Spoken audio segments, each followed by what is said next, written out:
قوم سے خطاب فرمائیں گے۔ وزیر اعظم کے خطاب سے پہلے تلاوت کلام پاک اور ترجمہ۔ اعوذ باللہ من الشیطان الرجیم، بسم اللہ الرحمن الرحیم۔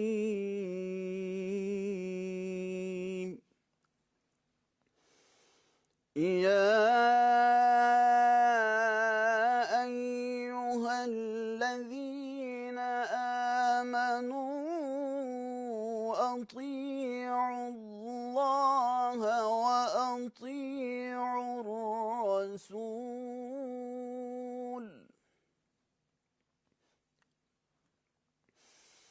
اطیعوا اللہ واطیعوا الرسول واولی الامر منکم،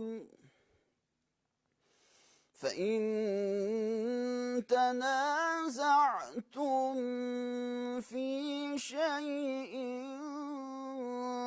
فردوه إلى الله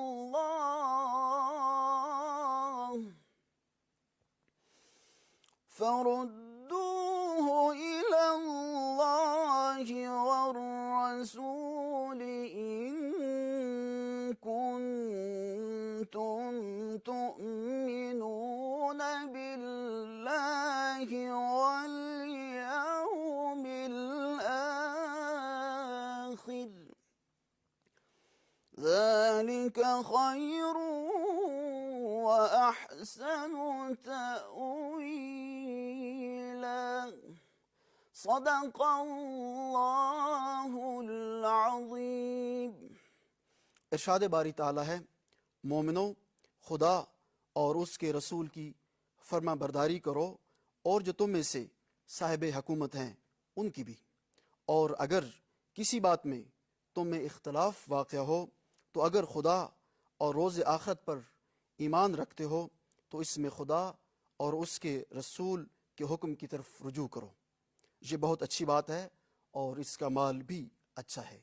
وآخر دعوانا ان الحمدللہ رب العالمین۔ خواتین و حضرات، وزیر اعظم اسلامی جمہوریہ پاکستان۔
بسم اللہ الرحمن الرحیم۔ ایاک نعبد و ایاک نستعین۔ میرے پاکستانیوں، یہ جو پچھلے ہفتے حالات ہوئے، افسوسناک حالات، اس کی وجہ سے میں نے فیصلہ کیا کہ میں آپ کے سامنے آؤں۔ لیکن سب سے پہلے ہمارا وہ واحد ملک ہے جو اسلام کے نام پہ بنا تھا۔ اس کا نعرہ کیا تھا؟ پاکستان کا مطلب کیا؟ لا الہ الا اللہ۔ اس ملک کے جو لوگ ہیں، اور میں سارا پاکستان پھرا ہوں، چاہے وہ گناہ گار ہوں، چاہے وہ اپنے دین پہ صحیح معنی پہ عمل کریں یا نہ کریں، لیکن ہمارے نبی صلی اللہ علیہ وآلہ وسلم لوگوں کے دلوں میں بستے ہیں۔ اس لیے جب بھی کہیں بھی دنیا میں ان کی شان میں کسی قسم کی گستاخی ہوتی ہے تو ہمیں تکلیف ملتی ہے، لیکن کیونکہ میں دنیا پھرا ہوا ہوں، صرف ہمیں نہیں تکلیف ملتی، جو بھی جہاں بھی دنیا میں مسلمان بستا ہے ان سب کو تکلیف ہوتی ہے۔ اب پچھلے ہفتے اور یہ جو افسوسناک حالات ہوئے، ایک جماعت نے لگا ایسے کہ ان کو شاید باقی پاکستانیوں سے زیادہ پیار ہے اپنے نبی سے۔ دیکھیں، وہ جو ٹی ایل پی کا جو مقصد ہے، جس کی وجہ سے وہ لوگ باہر نکال رہے ہیں، میں آپ کو یقین دلاتا ہوں کہ وہی میرا مقصد ہے، وہ میری گورنمنٹ کا مقصد ہے۔ ہم بھی انہی کی طرح چاہتے ہیں کہ دنیا میں کسی ملک میں ہمارے نبی کی شان میں گستاخی نہ ہو، صرف ہمارا طریقہ کار فرق ہے۔ ٹی ایل پی کا کیا طریقہ کار ہے اور میری گورنمنٹ اور میرا جب سے ہم آئے ہیں، ہم کیا کوششیں کر رہے ہیں کہ دنیا میں یہ گستاخی نہ کی جائے ان کی شان میں، وہ یہ ہے۔ ٹی ایل پی یہ کہہ رہی ہے کہ جو فرانس میں ہوا، فرانس کے ایمبیسڈر کو واپس بھیجا جائے، ان سے سارے رابطے ختم کر دیے جائیں۔ ہماری جو گورنمنٹ کا طریقہ کار ہے وہ میں ابھی آپ کو تفصیل سے بتاتا ہوں، لیکن مقصد ہم دونوں کا ایک ہی ہے۔ وہ بھی یہ چاہتے ہیں کہ کسی قسم کا کسی ملک میں کسی کی ضرورت نہ پڑے کہ ان کی بے حرمتی کی جائے، ہمارا بھی وہی مقصد ہے۔ تو میں آج ذرا طریقہ کار کے اوپر بات کرنا چاہتا ہوں۔ 1979 کے اندر، نہیں 1990 میں غالباً 1990 کے ارد گرد سلمان رشدی نے ایک کتاب لکھی۔ اس کتاب میں اس نے ہمارے نبی صلی اللہ علیہ وسلم کی شان میں گستاخی کی۔ پاکستان میں پبلک سڑکوں پہ نکلی، یہاں امریکن ایمبیسی پہ اٹیک کیا اور لوگوں کی شہادتیں بھی ہوئی۔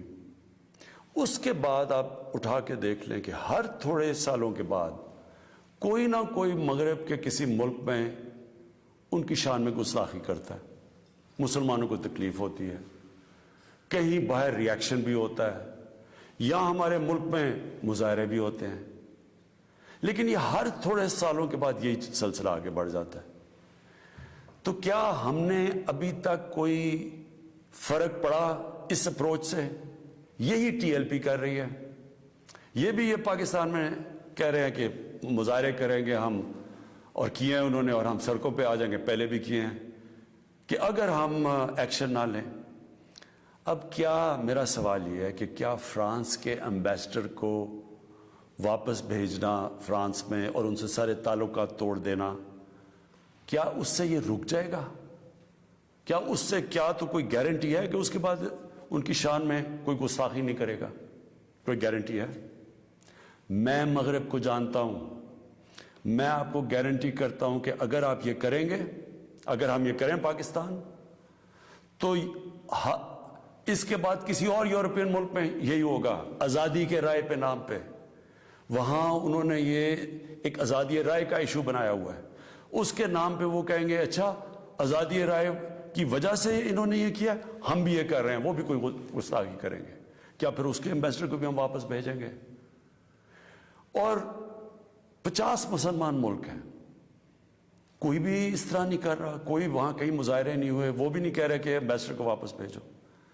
تو اس کا پہلے تو کوئی فرق نہیں پڑنا لگا فرانس کو، لیکن میں آپ کو یہ بتاؤں پاکستان کو کیا فرق پڑے گا۔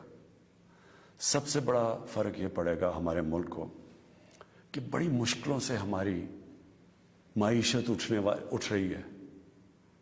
بڑی دیر کے بعد پاکستان کے اندر انڈسٹری اوپر جا رہی ہے، لارج اسکیل انڈسٹری بڑی دیر کے بعد اٹھ رہی ہے، نوکریاں مل رہی ہیں لوگوں کو، ہمارے ملک میں دولت میں اضافہ ہو رہا ہے، ہماری ایکسپورٹس بڑھ رہی ہیں، ہمارا روپیہ مضبوط ہو رہا ہے۔ بڑی دیر کے بعد روپیہ مضبوط ہوتا جا رہا ہے۔ جب روپیہ اوپر جاتا ہے تو مثلا پیٹرول اور ڈیزل سستا کیا ہے، باہر کی جو چیزیں ہم منگواتے ہیں وہ سستی ہونی شروع ہو گئی ہیں۔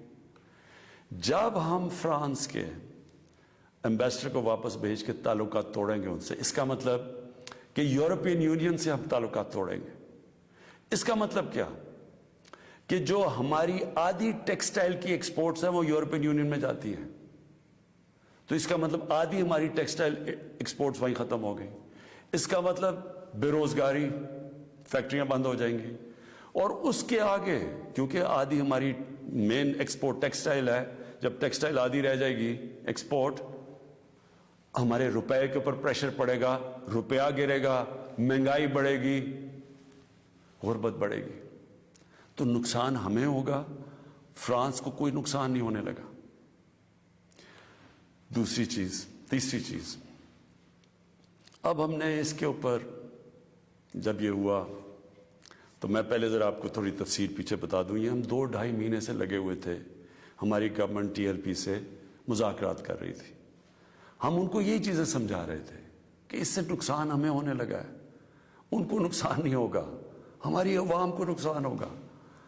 مذاکرات چلتے جا رہے تھے، انہوں نے کہا جی اسمبلی میں رکھو، اور اسمبلی جو فیصلہ کرتی ہے.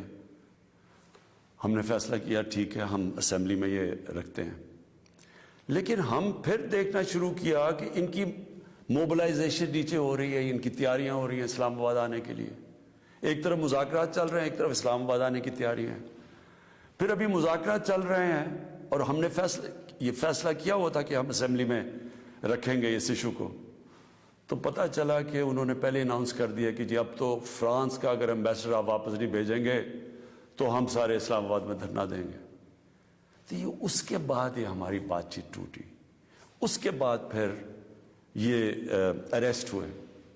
اب میں صرف آپ کو بتانا چاہتا ہوں کہ اس سے اب تک ہوا کیا ہے ہمارے ملک میں. ذرا دیکھ لیں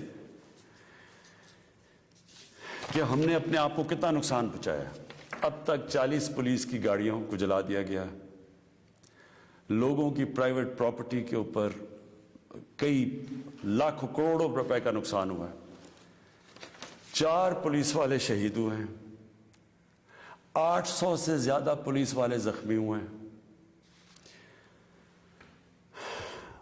پہلے دن جب شروع ہوا تو تقریباً 100 سڑکیں بلاک کر دی.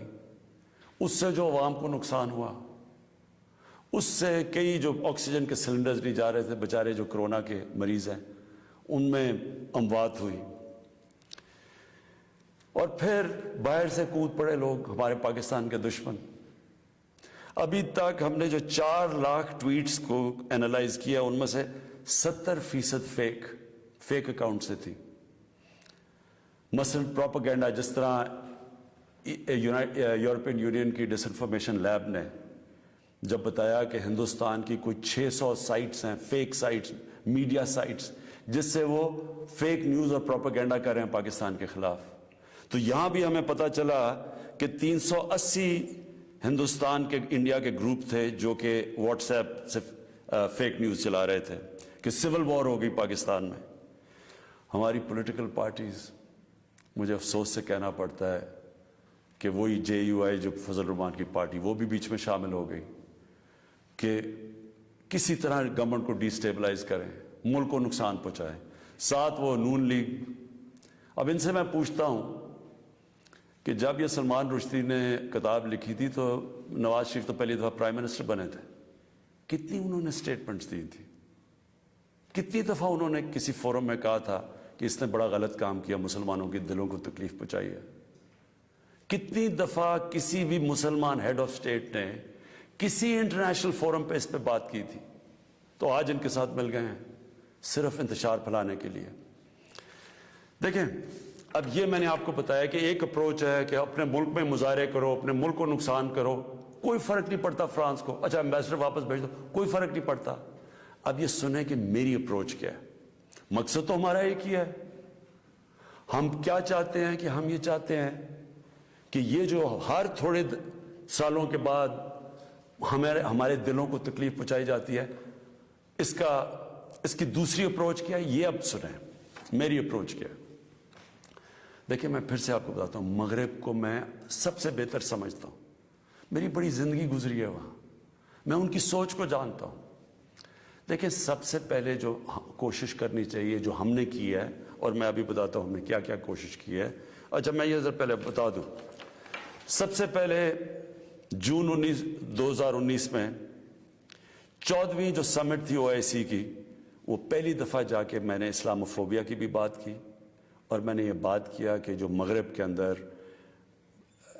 ہمارے پیارے نبی کی بے حرمتی کی جاتی ہے، کہ ہم سب مسلمان ملکوں کو مل کے ہم ایک پلان کرنا چاہیے، کہ اکٹھا اپروچ کرنا چاہیے، کہ ان کو سمجھانا چاہیے مغرب کو۔ دوسرا، میں نے پھر جب سپٹمبر 2019 میں یونائٹڈ نیشنز کی جنرل اسمبلی میں گیا، ادھر میں نے یہ اٹھایا، دونوں چیزیں، اسلاموفوبیا کی بھی بات کی۔ اسلاموفوبیا کا کیا مطلب ہے؟ اسلام کے خلاف نفرت، اور اس نفرت کے اندر ایک یہ ہے کہ وہ ہمارے نبی صلی اللہ علیہ وسلم کی شان میں گستاخی کرتے ہیں، تو یہ ایک ہی چیز اکٹھے کرتے ہیں یہ۔ تو ادھر میں نے بات کی یونائٹڈ نیشنز میں۔ پھر اگلے سال جو 2020 میں یونائٹڈ نیشنز کی جنرل اسمبلی ہوئی، پھر میں نے اسلاموفوبیا کی بات کی، اور میں نے کہا کہ یہ کس طرح 1.25 ارب لوگوں کو تکلیف پہنچائی جاتی ہے۔ پھر یونائٹڈ نیشنز کی ہیومن رائٹس باڈیز کے اندر اور کمیشن میں میری گورنمنٹ نے مسلسل اسلاموفوبیا کی بات کی۔ پھر میں نے فیس بک کا جو CEO ہے مارک زکربرگ، میں نے اس کو خط لکھا کہ کیسے فیس بک کو استعمال نہیں کرنا چاہیے اسلاموفوبیا کے لیے۔ اور پھر جب یہ فرانس میں ہوا، اور جس کے اوپر یہ TLP کہہ رہی ہے کہ فرانس کے امبیسڈر کو واپس بھیجیں، میں نے سارے مسلمان ہیڈز آف سٹیٹس کو خط لکھا، اور میں نے ان کو کہا کہ ہمیں جوائنٹ ایکشن لینا چاہیے اس کے اوپر۔ اور اب میں آپ کو سمجھانا چاہتا ہوں میری اسٹریٹجی کیا ہے۔ اسٹریٹجی یہ ہے کہ ہم سارے مسلمان ملک کے جو ہیڈز ہیں، ہم مل کے مغرب کے فورمز میں، یورپین یونین میں، یونائٹڈ نیشنز میں، ہم ان کو یہ بتائیں کہ کیوں ہمیں تکلیف ہوتی ہے جب یہ آزادی رائے، فریڈم آف سپیچ کے نام پہ یہ جب نبی صلی اللہ علیہ وسلم کی شان میں گستاخی کرتے ہیں، کیونکہ ان کو اس چیز کی سمجھ نہیں ہے۔ مغرب کے اندر ان کے جو پیغمبر ہیں، ان کو اس طرح نہیں، ان کا پیار اور عشق جس طرح ہمارا ہے، ہمارے نبی سے ہے، ان کو اس طرح کا نہ، ان کی اس طرح کی عزت کرتے ہیں، اور وہاں بلکہ وہ دین کو ان کے اتنے قریب نہیں ہے جس طرح ہم اپنے دین کے قریب رہتے ہیں۔ اس لیے ہمیں ان کو سمجھانا پڑے گا، اور سمجھائیں گے جب ہم مل کے اکٹھے کلیکٹیولی مسلمان دنیا کے ہیڈز آف سٹیٹس جب ہم بات کریں گے، جو میں یہ ہر جگہ جن فورمز پہ کہتا گیا ہوں، تب اس کا اثر ہوگا۔ دنیا میں تھوڑے سے یہودی ہیں، لیکن وہ سارے یہودیوں نے اکٹھے ہو کے دنیا کو، مغربی دنیا کو بتایا ہے کہ جو ہولوکاسٹ تھا، جدھر یہودیوں کی قتل عام ہوئی تھی، انہوں نے کہا کہ اس کے خلاف کوئی منفی بات نہ کی جائے کہیں بھی، کسی میڈیا پہ۔ آج کہیں بھی، آج مغربی میڈیا کسی ملک میں ہولوکاسٹ کے خلاف کوئی بات نہیں کر سکتا۔ 4 یورپین ملک ایسے ہیں جدھر جیل میں ڈال دیتے ہیں اگر آپ ہولوکاسٹ کے خلاف کوئی منفی بات کریں۔ تو کیا ہم یہ نہیں ان کو باور کروا سکتے کہ ہمیں کتنی تکلیف پہنچتی ہے؟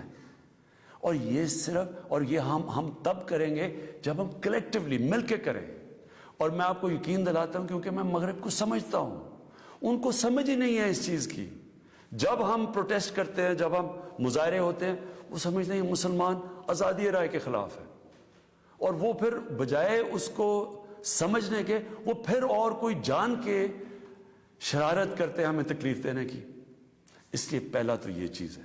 اور دوسرا میں جو کہنا چاہتا ہوں وہ یہ، دوسرا طریقہ کیا ہے کہ جب ایک 50 مسلمان ملک مل کے یہ کہیں گے کہ اگر کسی ملک میں سے اس طرح کیا گیا تو ہم سارے مل کے ان کا ٹریڈ بوائیکاٹ کریں گے، ان کی ہم چیزیں نہیں خریدیں گے، اس کا اثر ہوگا۔ اس طرح ہم اپنا جو ہم مقصد ہے اس پہ پہنچ سکتے ہیں۔ میں نے آپ کو 2 مقصد بتائے، ایک یہ TLP کا مقصد ہے، ہم ساری زندگی بھی لگے رہیں، ہم اپنے ملک کو نقصان پہنچاتے رہیں گے، کبھی کوئی فرق نہیں پڑنے لگا ان کو۔ جو میں کیمپین کر رہا ہوں، میں آپ کو یقین دلاتا ہوں کہ یہی طریقہ ہے کہ انشاءاللہ ایک دن ان کو سمجھ آ جائے گی، اور وہ دن دور نہیں ہے۔ میں آج آپ سب کے سامنے کہتا ہوں کہ میں ذمہ داری اس کی لیتا ہوں، میں ہی اس کیمپین کو لیڈ کروں گا، لیکن میں انشاءاللہ اپنی قوم کو مایوس نہیں کروں گا، اپنے مسلمانوں کو مایوس نہیں کروں گا. ہم انشاءاللہ ان کو یہ ایک دن سمجھا دیں گے کہ جس طرح اگر وہ یہودیوں کے لیے سینسٹیو ہیں، ان کو تکلیف نہیں دینا چاہتے، تو ہم تو سوا ارب مسلمان ہیں، ہمارے بھی دل ہیں، ہمیں بھی تکلیف ہوتی ہے. اور جیسے ان کو اس چیز کی سمجھ آ گئی، یہ ہم اپنا مقصد پہ پہنچ جائیں گے. آخر میں اپنے علماء ان کو خاص طور پہ کہنا چاہتا ہوں کہ آپ کو اس میں ہمارے ساتھ مل کے، میرے ساتھ مل کے میری تائید کرنی چاہیے، ہماری مدد کرنی چاہیے. کیونکہ یہ جو چیزیں یہ جو ہو رہے ہیں، ہمارے ملک کو نقصان پہنچ رہا ہے، اس سے تکلیف پہنچتی ہے. ہماری پولیس سے جو ہوا ہے، 800 پولیس انجر ہوئی ہے، جو ان کو کئی ہسپتالوں میں پڑے ہوئے ہیں. تو اس سے کس کو فائدہ ہوا ہے؟ کیوں ہندوستان کی یہ جو ویب سائٹس ہیں جو اس کے اندر کود پڑی ہیں، یہ دشمنوں کو فائدہ ہوا ہے. قوم کو کیا فائدہ ہوا اس سے؟ قوم کو تو صرف نقصان ہوا ہے. اور جو مقصد ہے ہمارا، اس سے تو اس پہ نہیں پہنچ رہے ہم. کوئی فرق نہیں پڑے گا کسی مغربی ممالک کو جو ہم مرضی ہم اپنا ملک کا نقصان کریں. جرم کہیں اور ہو، ہم اپنے اوپر خود کو حملہ کر دیں. یہ کون سی عقل اور سمجھ ہے؟ تو میں آپ سب کو کہوں گا، اپنی قوم کو کہوں گا کہ یہ ٹائم ہے اکٹھے ہونے کا. ہمارا ملک بڑی مشکلوں سے ایک اس طرف نکل رہا ہے کہ ہم اب اوپر آنے والے ہیں. ہماری معیشت اٹھ رہی ہے، لوگوں کو روزگار مل رہا ہے، ہمارا روپیہ مضبوط ہو رہا ہے، ہمارا ملک کا ڈائریکشن ٹھیک ہے. تو یہ ٹائم اپنے ملک کو نقصان پہنچانے کے لیے نہیں ہے. یہ صرف ہمارے ملک کے دشمن ہمیں نقصان پہنچائیں گے. ہم سب کو اب اکٹھے ہو کے اللہ کا شکر ادا کرنا چاہیے کہ ہم یہ 2 سال بڑے مشکل وقت سے گزرے ہیں. حالانکہ ہمارے پاس اس وقت کرونا کا ایک تیسرا ویو آیا ہوا ہے. اس کے اوپر ہمیں سب کو مل کے SOPs پہ چلنا چاہیے. اللہ سے دعا کرنی چاہیے کہ ہمیں اس مشکل سے بھی نکال دے. اور پھر اس کا شکر ادا کرنا چاہیے کہ یہ ہم 2 سال کے بعد ایک قوم، ہماری معیشت اٹھ رہی ہے، تو ہم اس کو نقصان نہ پہنچائیں. پاکستان پائندہ باد.